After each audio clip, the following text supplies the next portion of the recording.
Ok. Du coup, la grande question qui ressort de tout ça, c'est est-ce que le CGI est plus grand que la DCC? C'est ce que je retrouve beaucoup dans les commentaires. Et du coup, je me suis dit que ce serait intéressant de faire une petite vidéo là-dessus. Pour ceux qui connaissent pas vraiment comment ça fonctionne, qu'est-ce que la DCC, qu'est-ce que le CGI, je vais vite fait représenter un petit peu les deux événements pour illustrer après mes propos et vous donner mon opinion là-dessus. Du coup, on va commencer avec la DCC. La DCC, ça existe, il me semble, depuis 1996. C'est le cheikh Tanoun qui euh, paye, qui donne l'argent pour pouvoir créer cet événement-là tous les 2 ans. Donc ça a lieu tous les 2 ans. C'est pour ça qu'on dit que c'est un peu les Jeux olympiques de notre sport.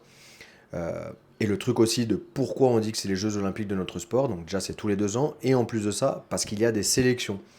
C'est 16 combattants par catégorie de poids. Et donc il y a des sélections qui se font par continent.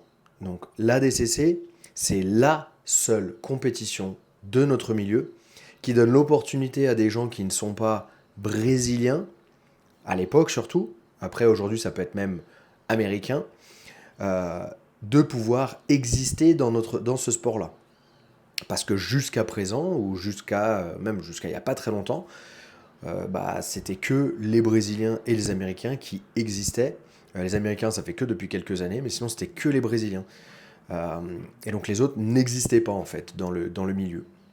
Ok, donc la DCC donne l'opportunité à des gens qui ne sont pas brésiliens de pouvoir exister, de pouvoir se faire connaître, de pouvoir devenir une star, comme Craig Jones est devenu une star grâce à la DCC, comme Eddie Bravo est devenu une star grâce à la DCC, comme Gordon Ryan, même il était déjà devenu un petit peu une star, ou sa façon de parler et tout, mais ça a fait que de prouver qui il était.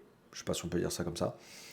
Euh, voilà, il y en a eu quelques-uns comme ça. Il y a eu, comment il s'appelle, celui qui est parti à l'UFC, l'Islandais. À chaque fois, j'oublie son nom. Bref, ceux qui connaissent, vous savez. Sinon, n'hésitez pas à mettre dans les commentaires pour ceux qui connaissent pas. Donc voilà, la DCC, c'est ça. Et du coup, ça a lieu tous les 2 ans. Et donc, c'est une compétition en fait. C'est vraiment une compétition. C'est pour pouvoir y accéder, il faut se qualifier. Ou alors, il faut être sélectionné. Donc, invité. Pour être invité, il faut déjà être connu dans le milieu. Il faut déjà faire des résultats. C'est ceux qui sont, par exemple, champions du monde de jiu-jitsu brésilien en kimono, qui aussi font un peu de sans kimono à côté. Alors, à l'époque, il n'y avait pas forcément besoin, parce qu'il n'y avait pas énormément de gens qui faisaient que du sans kimono. Mais aujourd'hui, quelqu'un qui fait que du kimono et qui fait pas du sans kimono ne sera pas invité à la DCC. Donc en parallèle, on a le CGI, le Craig Jones Invitational. Donc ces deux événements-là ont eu lieu en même temps le week-end passé, déjà. Le week-end passé, euh, et donc le Craig Jones Invitational, c'était son premier événement. Et donc en fait, ça a été créé par Craig Jones. Craig Jones, qui est l'une des stars de notre milieu, qui s'est fait connaître grâce à la DCC, parce qu'à la DCC, au premier tour, il a battu Leandrolo. Au deuxième tour, il a battu Murilo Santana. Et il me semble qu'il a perdu en demi-finale face à Gordon Ryan. Après, il a fait l'absolute. Et à l'absolute, pareil, il a battu quelques têtes connues avant de perdre et pas gagner l'absolute. Et donc c'est comme ça qu'il s'est fait connaître, c'était en 2017. Et depuis, il a fait que grossir jusqu'à là, avoir son propre événement pour concurrencer. Donc on va voir concurrencer la DCC, ou en tout cas c'est ce que lui, il veut et c'est ce que lui, il dit. Et du coup, le CGI, c'est pareil, c'est 16 combattants par catégorie, mais cette fois-ci, il y a deux catégories, moins de 80, plus de 80, alors qu'à la DCC, il y a moins de 66, moins de 77, moins de 88, moins de 99 et plus de 99. Là, on a parlé que des garçons, maintenant on va parler des filles. Il y a trois catégories dorénavant chez les filles, c'est moins de 55, moins de 65 et plus de 65. Ça, c'est nouveau, c'est depuis cette année, il y a trois catégories. Avant, il n'y en avait que deux. Et chez les filles, il y a seulement 8 combattantes par catégorie. Donc pareil, elles se sélectionnent via les sélections qui sont par continent. Et il y a des invités. Donc je ne sais pas combien ça fait, mais ça doit être que 3 invités peut-être par catégorie. Voire peut-être un peu moins. À voir. Voilà. Le Craig Jones Invitational, du coup, n'a pas fait de catégorie filles, mais a fait un combat super fight chez les filles, qui a opposé Mackenzie Dern, donc qui fait du MMA depuis plusieurs années maintenant, qui est à l'UFC, face à Fion Davis, excusez-moi, Fion Davis, euh, qui est championne du monde, enfin qui est l'européenne, qui est en train de tout arracher chez les filles. Je sais même pas si elle fait encore du kimono. Je crois qu'elle a arrêté le kimono. Elle fait essentiellement du sans kimono, il me semble maintenant. Je la vois pas faire de super fight ou autre en kimono. Donc elle fait essentiellement du sans kimono alors qu'elle adore et qu'elle préfère même le kimono, quoi. Voilà. Et après, il y avait aussi un super fight chez les OCGI avec Craig Jones qui a affronté Gabi Garcia pour promouvoir en fait l'événement. Et en parlant des super fights, donc à la DCC, normalement, il n'y a qu'un seul super fight, normalement. Et le super fight oppose le vainqueur du super fight de l'édition précédente au vainqueur de l'absolute de l'édition précédente. L'absolute, c'est pareil, c'est 16 combattants. Donc c'est quand on y est à la DCC, on combat et tout. À la fin, on dit voilà, moi je veux participer à l'absolute. S'il y a plus de 16 personnes qui souhaitent participer à l'absolute, c'est l'organisation qui décide qui va participer à l'absolute. Et donc à la fin, celui qui gagne affrontera celui qui a gagné le super fight de la même édition sur l'édition de les 2 ans après. Cette année, c'était Gordon Ryan face à Yuri Simons, mais comme il s'était déjà affronté 4 fois et que Gordon Ryan avait gagné 4 fois face à lui, c'est difficile pour lui de promouvoir ce combat-là et de donner vraiment un intérêt à venir voir la DCC. Du coup, ils ont rajouté un deuxième super fight qui a opposé Felipe Pena, qui avait déjà battu 2 fois Gordon Ryan, face du coup à Gordon Ryan pour qu'il y ait 2-2 dans les ouais, et du coup, il y a 2-2 au niveau du score sur les deux. Voilà, donc ça c'est un peu l'explication de ces deux événements-là. Alors, quand on regarde un petit peu tout ça et qu'on prend un peu de distance, ce qu'on se rend compte, c'est que Craig Jones a été, comme très souvent, très intelligent dans sa manière de promouvoir son événement. Donc déjà, nous, on va proposer 1 million de dollars au lieu de juste 50 000 pour celui qui gagne l'absolute, au lieu de juste 10 000 pour celui qui... 10 000 euros pour... Pas 10 000, 10 millions, 10 000 euros, 10 000 dollars pardon, pour les vainqueurs des catégories. Pour le deuxième, il me semble que ça doit être 3 000 et le troisième... Pardon. Pour le deuxième, il me semble que c'est 3 000 et pour le troisième, il me semble que c'est 1 000 dollars. Voilà, donc c'est des sommes qui sont dérisoires forcément pour l'investissement qui a été mis en place et tout. Mais faut rappeler aussi que notre sport commence seulement à évoluer depuis pas très longtemps. Bien évidemment, les combattants pourraient être mieux payés que ça, mais on va y revenir juste après à ça. Donc, Craig Jones a été très intelligent dans sa manière de le promouvoir parce que bon voilà, il a dit que moi de toute façon tous les combattants qui vont se présenter, ils vont toucher 10 001 $, juste pour dire qu'ils vont être, quoi qu'il arrive, juste de se présenter, ils vont mieux gagner que celui qui va gagner la catégorie à la DCC. Il s'est mis aussi le même week-end que la DCC. On pouvait suivre les deux parce que au niveau des horaires, c'était pas du tout la même chose. En fait, ils ont commencé quand la DCC terminait la journée et ils ont commencé un jour avant la DCC. Donc ils ont fait vendredi, samedi. La DCC, c'était samedi, dimanche. Euh, Ça, qu'est-ce que je peux vous dire d'autre là-dessus? Donc voilà, ils ont fait à peu près un peu le même principe des 16 combattants par catégorie. Il n'y avait que 2 catégories. Et donc il y avait l'histoire de gagner 1 million de dollars par catégorie. Euh, donc il a été très intelligent parce qu'en fait, il a voulu concurrencer la DCC. Mais en fait, à mon avis, et bon, c'est pas que mon avis, mais ça n'a rien à voir avec la DCC en fait. Ce qu'il a fait, c'est comme un EBI. EBI, c'est les Eddie Bravo Invitational. Donc pareil, 16 combattants qui s'affrontent et sur la journée ils s'affrontent et à la fin bah il y a un vainqueur et le vainqueur il repart avec un chèque, je sais pas combien. Je sais pas c'était pas non, c'était pas 100 000, mais bon, il y avait un bon chèque à prendre à la fin. Mais du coup, il a voulu comparer deux choses qui en fait sont pas comparables parce que l'ADCC c'est une compétition, c'est comme je sais pas les Jeux Olympiques. Pour y accéder, il faut se sélectionner. Euh, une fois qu'on est sélectionné, bah voilà, on fait partie du gratin mondial. Et puis là, on a une chance de pouvoir affronter des gens qu'on affronterait jamais, qu'on ne pourrait pas normalement avoir la chance d'affronter d'habitude. Et on a une chance de pouvoir se montrer et de pouvoir exister et de devenir peut-être une star ou autre. Moi, j'ai combattu 6 fois à la DCC, et en fait, l'un de mes combats qui a fait que ça m'a fait un peu connaître dans le milieu, bon déjà le fait de participer 6 fois, bon forcément ça fait connaître, mais en plus de ça, mon combat face à Barrett Yoshida, qui est le seul que je gagne à la DCC, m'a fait connaître pour mes passages de garde. Parce que Barrett Yoshida, il me semble que jusqu'à ce que je lui passe la garde, il n'y avait pas grand monde qui lui avait passé la garde. Et quand je lui ai passé la garde, il y a des gens après qui ont fait des analyses de ma façon dont j'ai passé la garde et tout. Donc ça m'a fait connaître dans le milieu. Et les gens ont eu un intérêt pour découvrir mon travail et mon jeu. Et c'est ce qui a fait que, entre autres, aujourd'hui, je peux vivre de ce sport-là. C'est pas que ça, bien évidemment. Mais ça m'aide à être beaucoup plus crédible dans le milieu quand je parle auprès de gens qui connaissent pas ou même qui connaissent de ce sport. Donc ça donne une certaine crédibilité. Chose que le CGI, en fait, le CGI, il faut déjà être connu, il faut déjà avoir fait des résultats pour être invité. Il n'y a pas de sélection jusqu'à présent. Peut-être que peut-être qu'il va venir à ça ou autre. On ne sait pas c'est quoi la suite de ce projet-là. Mais en fait, on ne peut pas comparer deux choses qui ne sont pas comparables. L'objectif n'est pas le même et le concept n'est pas du tout le même. Le CGI, c'est un événement où c'est 16 personnes qui s'affrontent pour gagner 1 million d'euros, 1 million de dollars.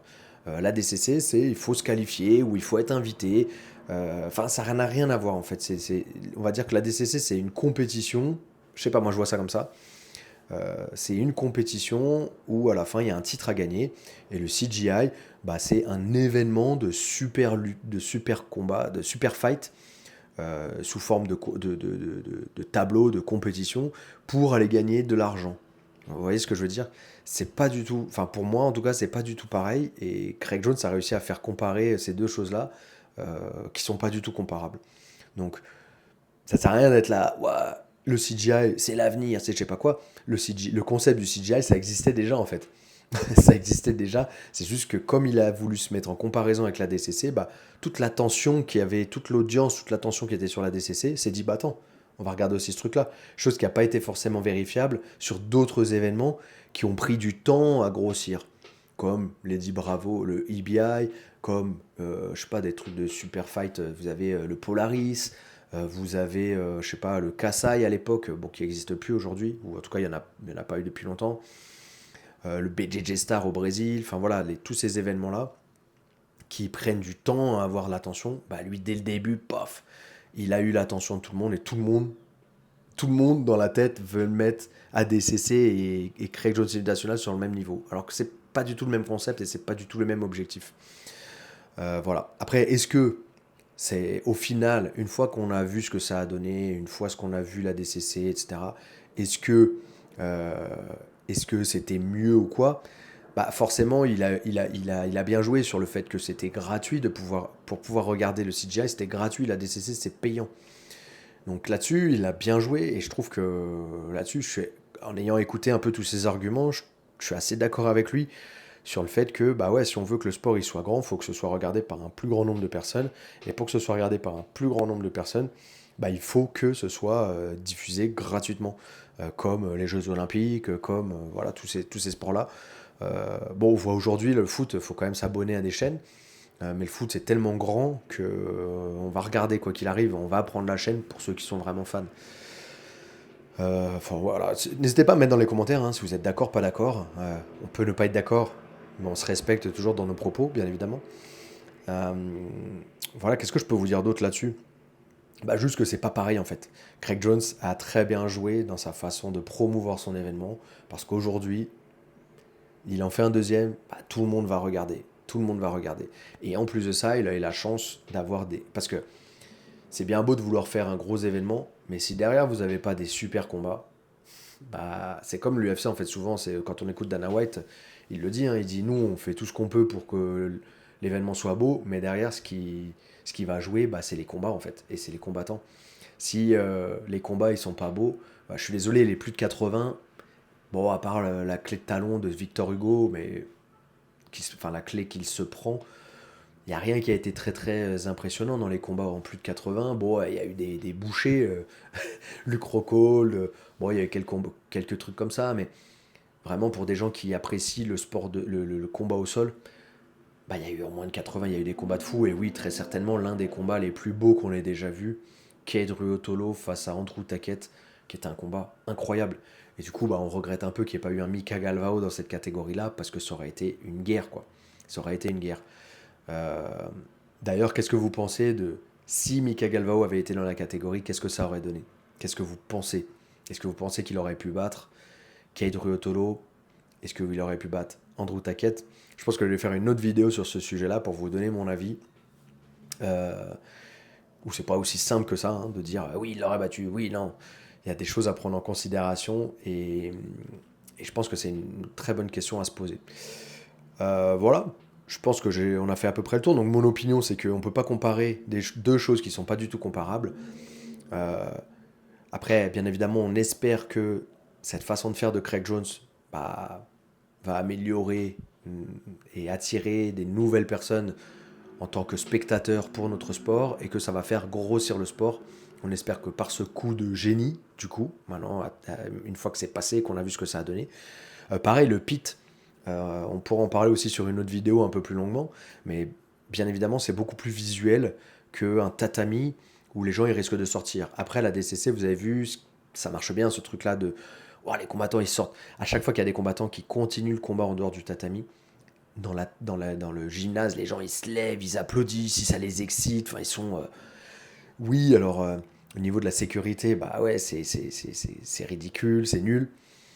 Jusqu'à présent, en tout cas chez les professionnels, je sais pas s'il y a eu vraiment des blessés à cause de ça. Parce qu'il n'y a jamais eu de grosses projections en dehors du tatami. En fait, c'est l'action, elle continue tant que c'est engagé, en fait. Mais dès qu'on voit que ça commence à se stabiliser, si c'est debout, deux personnes qui se poussent, et le mec va pour se projeter en dehors, non, là, ça s'arrête. Mais en général, c'est quand même des combats où il y a... Enfin, les sorties de tatami, c'est en général quand il y a une action qui va pour aller au sol et qui se passe au sol et que ça continue au sol. Voilà, et ça, les gens, ils aiment et ça excite, et voilà, ça fait la DCC, ça fait une certaine excitation et, pour le grand public, on va dire. Mais même moi, hein, dès que ça sort du combat, oh, putain, ouais, comment ça se passe, machin. Là, Mika Galvo qui est sorti avec Luis Paolo du tatami, oh, on a envie de voir ce qui se passe et tout. Et du coup, on a vu que ça a quand même beaucoup joué dans le combat parce que bah, Luis Paolo, il a un peu. Ça se sent qu'il n'avait pas l'habitude de ce truc-là, de sortir du tatami. D'ailleurs, si vous regardez bien sur les premières actions, Mika, quand il sort du tatami, paf, il s'arrête. Et tout de suite, son père, il lui dit non, mais c'est la DCC. Si ça sort, continue. Tu t'arrêtes que quand l'arbitre il dit stop. Et c'est quelque chose qui a joué dans ce combat-là. Et vous verrez un peu dans les autres combats, c'est pas forcément arrivé jusqu'à ce point-là, mais du coup, Mika Galvao était beaucoup plus concentré sur ces phases-là aussi. Chose que sur le premier combat, il n'était pas forcément super bien concentré, un peu la tête. Ça sortait du tatami, pof, ça revenait. Mais si l'autre, il était intelligent, c'est pas intelligent, mais si l'autre, il avait pris. Euh, euh, S'il avait voulu tirer profit de cette situation-là, il aurait pu lui rentrer dans les jambes, l'amener au sol. Voilà, ça fait partie du jeu. Voilà, donc on peut pas comparer l'incomparable, même s'il y a des points communs, mais voilà, la DCC, on en a besoin, c'est l'événement qui fait... on peut pas cracher dessus non plus, il y a des gens qui sont là, ah, la DCC c'est de la merde, c'est ci, c'est ça. Voilà, Craig Jones a mis en évidence certaines choses à améliorer sur la DCC, euh, et, mais quoi qu'il arrive, on en a besoin, c'est un événement incroyable, c'est une énergie différente, et, euh, et c'est kiffant quoi. Voilà. N'hésitez pas à partager votre avis dans les commentaires. Bien évidemment, on reste cordial, on partage tranquillement. Hein, c'est pas, on n'est pas en train de, je sais pas, on parle de sport. Hein, donc, relax in the commentary. Puis voilà. Et puis on se voit dans une prochaine vidéo. Je vais vous faire plusieurs vidéos là-dessus sur différents sujets. Donc n'hésitez pas à toutes les checker et puis à partager votre avis dans les commentaires. Merci à vous. Et on se voit du coup dans la prochaine. Au ça.